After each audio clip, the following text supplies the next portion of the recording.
पालकमंत्री पदाची यादी जाहीर झाली आहे. तुम्हाला डावललं गेलं तरी काय अजित पवार बीड प्रकरणामुळे कुठेतरी हे सगळं यादीवर परिणाम एकंदर सध्या स्थिती बीडची पाहता मी स्वतःच आदरणीय दादांना आणि आदरणीय मुख्यमंत्र्यांना विनंती केली होती की बीडच्या पालकमंत्रीपदी आपण दादांना या ठिकाणी जिम्मेदारी द्यावी आणि दादांनाही विनंती केली होती की आपण बीडच्या पालकमंत्री म्हणून जबाबदारी घ्यावी.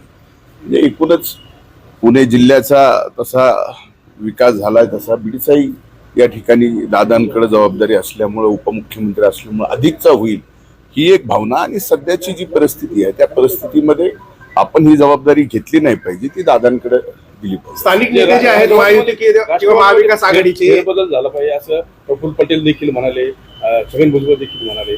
अंतर्गत निवडणुका देखील घेण्याचं म्हणताय. नाही, आता त्या बाबतीमध्ये माझी काही आणखी चर्चा झाली नाही. मी आजच आलोय सांगते समारोपाच्या या कार्यक्रमाला. त्या बाबतीत सर्वांशी चर्चा करूनच मला बोलता येईल. स्थानिक नेते जे आहेत बीड जिल्ह्यातील महायुती असतील किंवा महाविकास आघाडी यांनी कुठेतरी मागणी लावून धरली होती की मुंडेंना पालकमंत्री पद नको. एक घ्या, त्यांची मागणी काय असावी त्याच्यापेक्षा माझी स्वतःची भावना ही पक्षाच्या प्रती आपण काय व्यक्त केली पाहिजे आणि सध्या परिस्थितीत आपण स्वतः काय निर्णय घेतला पाहिजे हे या ठिकाणी मी स्वतः म्हणून विनंती केली आमच्या पक्षाला आणि पक्ष नेतृत्वाला की या जिल्ह्याच्या पालकमंत्र्याची जबाबदारी आपण घ्यावी. तुमच्यावर ज्या पद्धतीने तुमच्यावरती आरोप होत आहे एक लक्षात घ्या, विषय जे आरोप आहेत ज्या आरोपाच्या बाबतीत ते एक तरी आरोप त्यांनी खरा करून दाखवावा. विनाकारण मला त्यावर काही आत्ता बोलायचं नाही.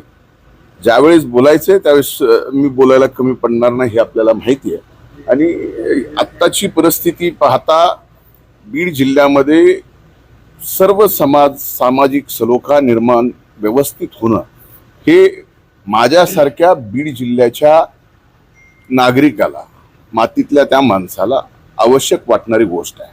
आणि माझी एवढीच विनंती आहे सर्वांनाच की ठीक आहे, मला बदनाम करायचंय करा, आणखीन कुणाला बदनाम करायचंय करा, पण कृपा करून माझ्या बीड जिल्ह्याला, बीड जिल्ह्याच्या मातीला द्वादश पंचम स्थान असलेलं 12 ज्योतिर्लिंगापैकी 5वं स्थान हे वैद्यनाथाचं आहे. त्या वैद्यनाथ नगरीला बदनाम करू नका हीच माझी या निमित्तानं विनंती. तुमचे आणि वाल्मिक कराड यांचे आर्थिक संबंध असल्याचा देखील आरोप विरोधकांचे. हे सगळं खोटं आहे. आरोप सर्व काही खोटं आहे.